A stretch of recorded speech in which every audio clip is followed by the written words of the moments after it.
सभी दर्शकों का आज के कार्यक्रम में स्वागत है।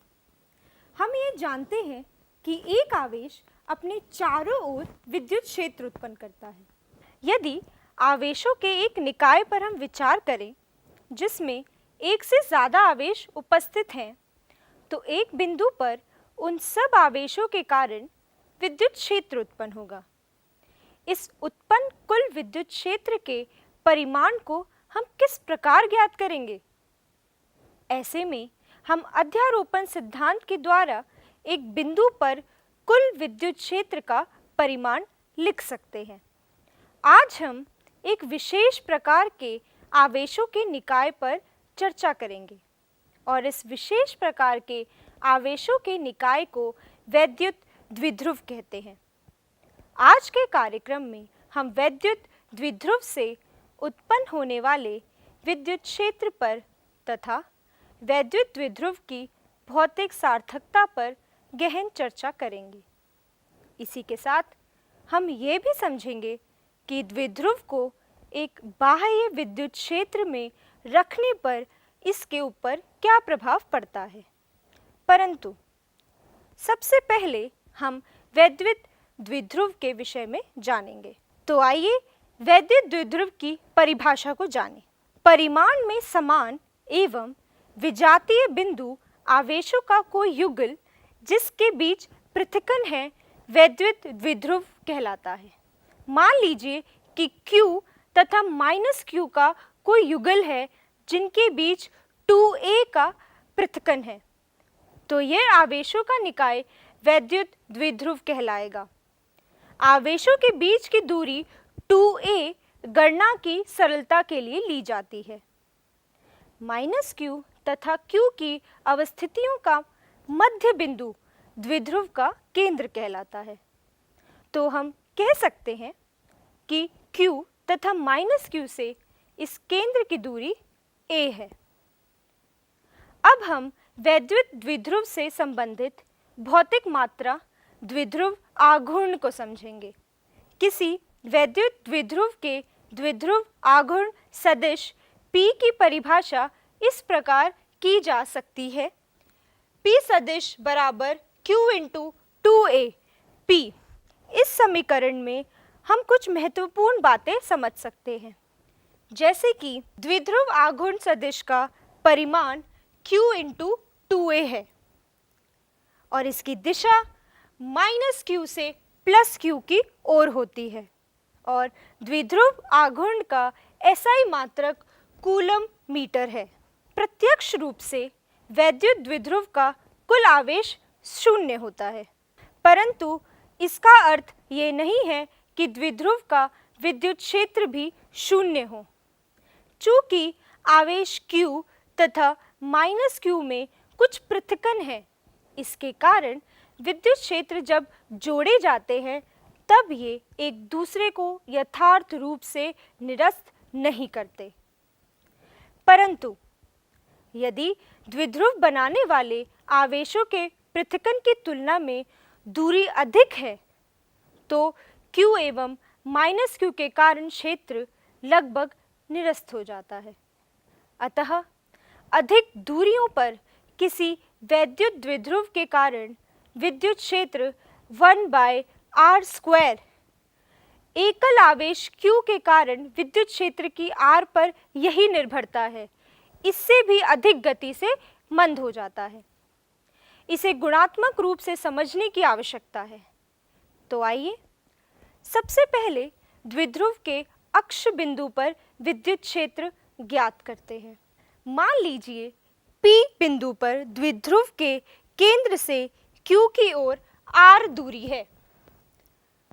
हम ये जानते हैं कि आवेशों के युगल -Q और +Q के कारण दिक् स्थान में किसी बिंदु पर विद्युत क्षेत्र कूलाम नियम तथा अध्यारोपण सिद्धांत से ज्ञात किया जा सकता है।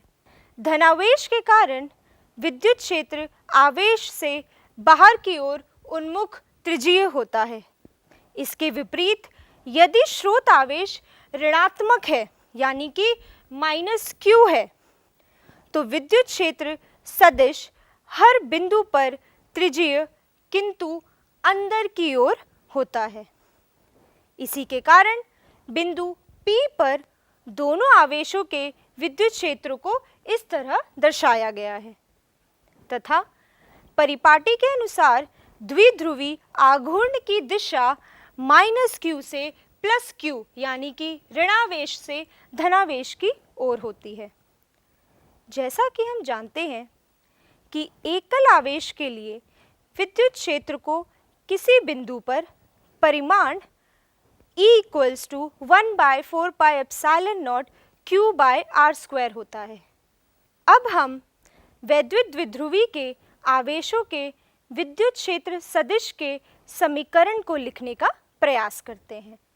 सबसे पहले बिंदु P पर -q के कारण विद्युत क्षेत्र कुछ इस प्रकार लिखा जाएगा, जहां हमने E - q को -q/4πε0 r+a² P एकांक सदिश लिखा है। क्या आप जानते हैं कि ये ऋणात्मक चिन्ह यहाँ क्या दर्शा रहा है? जैसा कि हम जानते हैं कि आघूर्ण की दिशा -q से q की तरफ होती है और वहीं यहाँ E की दिशा -q की तरफ होगी। क्योंकि ये दोनों एक दूसरे से विपरीत दिशा में हैं, यही कारण है कि हमने यहाँ ऋणात्मक चिन्ह को लगाया है। अब हम बिंदु P पर +q के कारण विद्युत क्षेत्र को लिखेंगे, जो कि है EQ q/4πε0 r-a² P एकांक सदिश। जैसा कि हम जानते हैं कि किसी व्यापक बिंदु P पर विद्युत क्षेत्र आवेश -q के कारण P पर विद्युत क्षेत्र E -q तथा आवेश +q के कारण P पर विद्युत क्षेत्र E +q को सदिशों के समांतर चतुर्भुज नियम द्वारा संयोजित करके प्राप्त किया जाता है। अब P पर कुल विद्युत क्षेत्र का परिकलन कुछ इस प्रकार किया जाएगा। E बराबर E - q plus E plus q, जहाँ E का परिमाण E - q का परिमाण कुछ इस प्रकार है और E प्लस q का परिमाण कुछ इस प्रकार है। इसको हल करने पर और q और 4πε0 को बाहर कॉमन लेने पर 1/r - a² minus 1/r + a² P एकांक सदिश मिलेगा। इस समीकरण को हल करने के बाद हमें ये समीकरण प्राप्त होगा, जो कि q/4πε0 4ar/r² - a² का होल स्क्वायर P एकांक सदिश है। और अगर r की तुलना में a बहुत ही छोटा है तो इसकी उपेक्षा की जा सकती है और ऐसा करने पर हमें q/4πε0 4a/r³ P एकांक सदिश प्राप्त होगा। अब यहाँ पर q 2a P एकांक सदिश क्या है और ये मात्रा क्या दर्शा रही है? तो हम जानते हैं कि q गुणा 2a P एकांक सदिश एक विद्युत आघूर्ण सदिश है। अतः ये समीकरण कुछ इस प्रकार लिखा जा सकता है, E सदिश बराबर 2P सदिश 4πε0 r³। क्या आप बता सकते हैं कि बिंदु P पर कुल विद्युत क्षेत्र की दिशा क्या होगी? समीकरण तथा चित्र दोनों से हम देख सकते हैं कि विद्युत क्षेत्र की दिशा विद्युत आघूर्ण के समांतर होगी। अब हम दूसरे प्रकरण की ओर चलते हैं। हम एक ऐसे बिंदु पर विद्युत क्षेत्र का परिकलन जो द्विध्रुव के विषुवतीय तल अर्थात द्विध्रुव अक्ष के केंद्र से गुजरने वाले द्विध्रुव अक्ष के लंबवत तल में है। जैसा कि हम देख सकते हैं कि P बिंदु द्विध्रुव के विषुवतीय तल अर्थात द्विध्रुव अक्ष के केंद्र से गुजरने वाले द्विध्रुव अक्ष के लंबवत तल में है। बिंदु P पर Q के कारण विद्युत क्षेत्र E प्लस Q होगा, जिसका समीकरण कुछ q/4πε0 1/r² + a² होगा, जहाँ ये r है और ये a है और पाइथागोरस थ्योरम की मदद से हम r² + a² तक पहुँच सकते हैं। अब बिंदु P पर माइनस Q के कारण विद्युत क्षेत्र कुछ इस प्रकार है, जो कि Q by 4 pi epsilon nought 1 by R square plus A square है। जैसा कि हम देख सकते हैं कि E प्लस क्यू और E माइनस क्यू की दिशाएं चित्र में दिखाई गई हैं। धनावेश के कारण विद्युत क्षेत्र आवेश से बाहर की ओर उन्मुख त्रिज्यीय होता है। इसके विपरीत ऋणावेश के कारण विद्युत क्षेत्र अंदर की ओर उन्मुख होता है। अब स्पष्ट है कि द्विध्रुव अक्ष के अभिलंबित अवयव यानी कि E plus Q sine theta और E minus Q sine theta एक दूसरे को निरस्त करते हैं, और वहीं ये E plus Q cos theta और E minus Q cos theta लिखा जाएगा। इसके परिणाम स्वरूप E को हम minus E plus Q plus E minus Q cos theta P एकांक सदिश लिख सकते हैं, और E प्लस क्यू और E माइनस क्यू के समीकरण की मदद से हमें E minus 2QA by 4 pi epsilon nought R square plus A square की पावर 3/2 P एकांक सदिश मिलेगा। अब अगर R की तुलना में A बहुत ही छोटा है तो इसकी उपेक्षा की जा सकती है। तो इस प्रकार हमें E बराबर minus 2QA by 4 pi epsilon nought R cube P सदिश मिलेगा। यहाँ ऋणात्मक चिन्ह यह दर्शा रहा है कि कुल विद्युत क्षेत्र P एकांक सदिश के विपरीत होता है, और अगर उस समीकरण में हम Q इंटू 2A P एकांक सदिश की जगह वैद्युत आघूर्ण सदिश लिख दें तो हमें ये समीकरण कुछ E बराबर minus P by 4 pi epsilon nought R cube मिलेगा। इस महत्वपूर्ण तथ्य पर ध्यान दीजिए कि द्विध्रुव क्षेत्र अधिक दूरियों पर 1 बाय आर स्क्वायर के रूप में नहीं बल्कि 1 बाय आर क्यूब के रूप में मंद होता है। इसके अतिरिक्त द्विध्रुव क्षेत्र का परिमाण तथा दिशा केवल दूरी r पर ही निर्भर नहीं करती, बल्कि ये सदिश r तथा द्विध्रुव आघूर्ण P के बीच के कोण पर भी निर्भर करते हैं। हम उसके बारे में सोच सकते हैं कि जब द्विध्रुव का माप 2a शून्य की ओर अग्रसर होता जाता है, तब आवेश Q अनंत की ओर अग्रसर इस प्रकार होता जाता है कि गुणनफल P बराबर Q इंटू 2a एक नियत परिमित संख्या होती है। इस प्रकार के द्विध्रुव को बिंदु द्विध्रुव कहते हैं। किसी वैद्युत द्विध्रुव के अक्ष बिंदु तथा विषुवतीय बिंदु पर परिकलित द्विध्रुव क्षेत्र के समीकरण भी R के सभी मानों के लिए सत्य तथा यथार्थ हैं। अब हम एक प्रश्न को हल करने का प्रयास करेंगे, और ये प्रश्न है, किसी निकाय में दो आवेश 3 माइक्रोकूलम तथा -3 माइक्रोकूलम क्रमशः दो बिंदुओं A 0, 0, -15 सेंटीमीटर तथा B 0, 0, 15 सेंटीमीटर पर अवस्थित है। निकाय का कुल आवेश तथा वैद्युत द्विध्रुव आघूर्ण क्या होगा? अब इस प्रश्न के अनुसार मैं इन दोनों बिंदुओं को त्रिविमीय निर्देश में दिखाऊंगी, जहां पर ये x, ये z और ये y।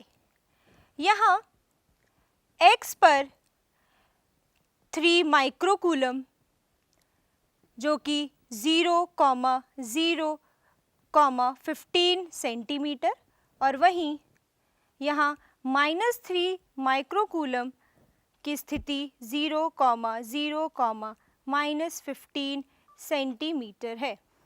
तो सबसे पहले निकाय का कुल आवेश, तो हम जानते हैं कि यहाँ निकाय के कुल आवेश के लिए 3 माइक्रोकूलम प्लस -3 माइक्रोकूलम और इनको योग करने पर हमें 0 मिलेगा। इसका मतलब ये हुआ कि निकाय का कुल आवेश 0 होगा। परंतु वैद्युत द्विध्रुव आघूर्ण, इसके लिए हमें पता है कि P बराबर Q इंटू 2A P एकांक सदिश होता है। यहाँ पर P का परिमाण Q गुणा 2A के बराबर होता है, जिसके अनुसार Q 3 माइक्रोकूलम जो कि 3 इंटू 10⁻⁻6 है और 2A यानी कि इन दोनों के बीच की दूरी जो कि 15 + 15 सेंटीमीटर होगी, जिसको हम 30 सेंटीमीटर और SI मात्रक के लिए हम इसको मीटर में करने के लिए 10⁻² से गुणा करेंगे। इसको हल करने पर हमें P 90 इंटू 10⁻8 कूलाम मीटर, जिसको 9 इंटू 10⁻7 कूलाम मीटर लिखा जा सकता है। इसका मतलब ये है कि वैद्युत द्विध्रुव आघूर्ण का परिमाण 9 इंटू 10⁻7 कूलाम मीटर होता है। क्योंकि ये एक सदिश राशि है, इसके लिए इसकी दिशा को भी बताना बहुत ज़रूरी है और एक वैद्युत द्विध्रुव आघूर्ण की दिशा हमेशा ऋणात्मक आवेश से धनात्मक आवेश की तरफ होती है, यानी कि -3 माइक्रोकूलम से +3 माइक्रोकूलम की तरफ होगी। अब हम वैद्युत द्विध्रुव की भौतिक सार्थकता को समझने का प्रयास करेंगे। अधिकांश अणुओं में धनावेशों तथा ऋणावेशों के केंद्र एक ही स्थान पर होते हैं, इसलिए इनके द्विध्रुव आघूर्ण 0 होते हैं। जैसे कि कार्बन डाइऑक्साइड तथा मीथेन अणु इसी प्रकार के हैं। विद्युत क्षेत्र आरोपित किए जाने पर ये द्विध्रुव आघूर्ण विकसित कर लेते हैं, परंतु कुछ अणुओं में धनावेशों तथा ऋणावेशों के केंद्र संपाती नहीं होते। अतः विद्युत क्षेत्र की अनुपस्थिति में भी इनका अपना स्थायी द्विध्रुव आघूर्ण होता है। इस प्रकार के अणुओं को ध्रुवित अणु कहते हैं। जल का अणु H2O इस प्रकार के अणुओं का एक उदाहरण है। विविध पदार्थ विद्युत क्षेत्र की उपस्थिति में तथा अनुपस्थिति में रोचक गुण तथा महत्वपूर्ण अनुप्रयोग प्रस्तुत करते हैं।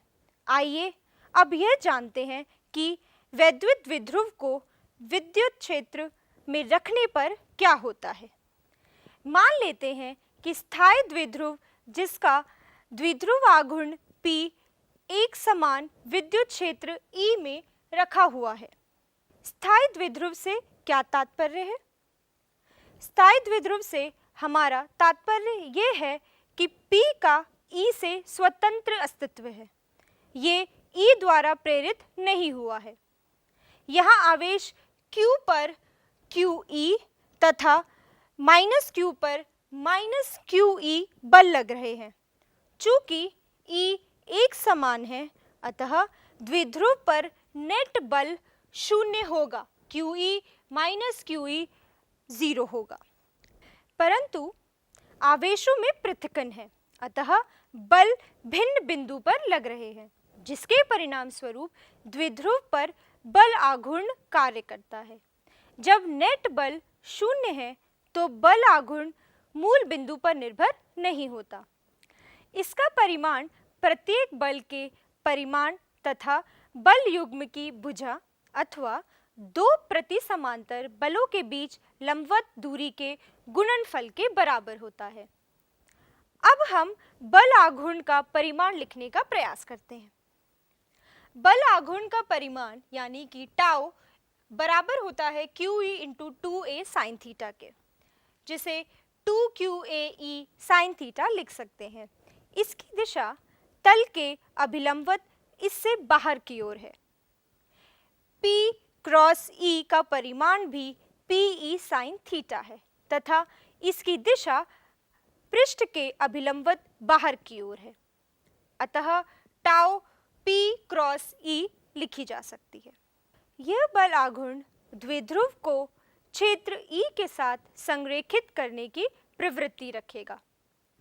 जब P क्षेत्र E के साथ संरेखित हो जाता है तो बल आघूर्ण शून्य होता है। इस प्रकार हम एक समान क्षेत्र में रखे विद्युत द्विध्रुव पर बल आघूर्ण ज्ञात कर सकते हैं। परंतु जब क्षेत्र एक समान नहीं होता तब क्या होता है? स्पष्ट है, उस प्रकरण में नेट बल शून्य नहीं होगा। इसके अतिरिक्त व्यापक रूप से निकाय एक बल आघूर्ण कार्य करेगा। आइए एक सरल स्थिति पर विचार करते हैं जिसमें P क्षेत्र E के समांतर अथवा प्रति समांतर है।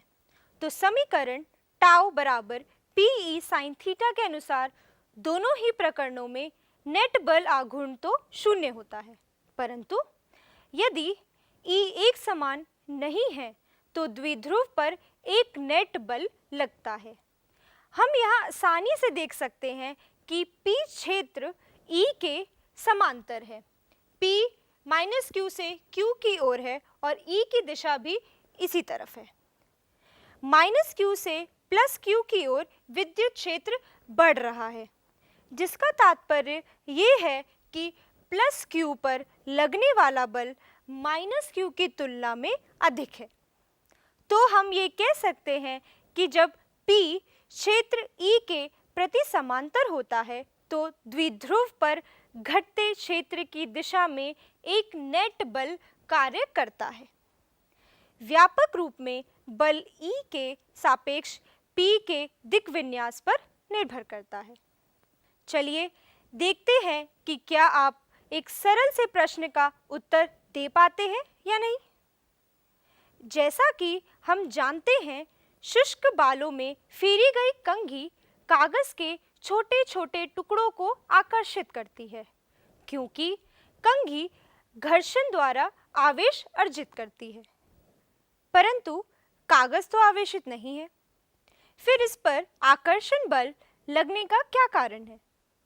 क्या हम कह सकते हैं कि आवेशित कंघी कागज के टुकड़ों को एक बाह्य क्षेत्र प्रदान करती है, जिसके कारण टुकड़ों में क्षेत्र की दिशा में नेट द्विध्रुव आघूर्ण प्रेरित कर देती है। इसके अतिरिक्त कंघी के कारण विद्युत क्षेत्र एक समान नहीं है। इस असमान क्षेत्र के कारण द्विध्रुव पर एक नेट बल कार्यरत हो जाता है। इस स्थिति में ये आसानी से देखा जा सकता है कि कागज के टुकड़े कंघी की दिशा में गति करते हैं। इसी रोचक प्रश्न के साथ आज हमने वैद्युत द्विध्रुव से संबंधित सभी विषयों पर चर्चा की। चाहे वो वैद्युत द्विध्रुव आघूर्ण परिभाषित करना हो या वैद्युत द्विध्रुव के अक्ष तथा विषुवतीय बिंदु पर विद्युत क्षेत्र को ज्ञात करना हो। इसी के साथ हमने ये समझा कि एक वैद्युत द्विध्रुव को एक समान क्षेत्र में रखने पर उस पर किस प्रकार बल आघूर्ण लगता है। हमने इस पर विस्तार से चर्चा की कि यदि उसे एक ऐसे क्षेत्र में रख दिया गया हो जिसका क्षेत्र एक समान नहीं है तो उस पर नेट बल किस दिशा में लगेगा। आप गैर ध्रुवीय अणु तथा ध्रुवीय अणु में खोज कर ये पता लगाएं कि किस प्रकार विद्युत क्षेत्र की अनुपस्थिति और उपस्थिति में महत्वपूर्ण अनुप्रयोगों के तौर पर ये कैसे देखे जा सकते हैं और इसे साथियों के साथ भी साझा करें। साथ ही अपनी पाठ्य पुस्तक में आज के कार्यक्रम में चर्चित विषयों पर संबंधित प्रश्नों के उत्तर देने का प्रयास करें। इसी प्रकार आप और भी सीखते रहें और हम फिर मिलेंगे कुछ ऐसे रोचक विषयों के साथ। धन्यवाद।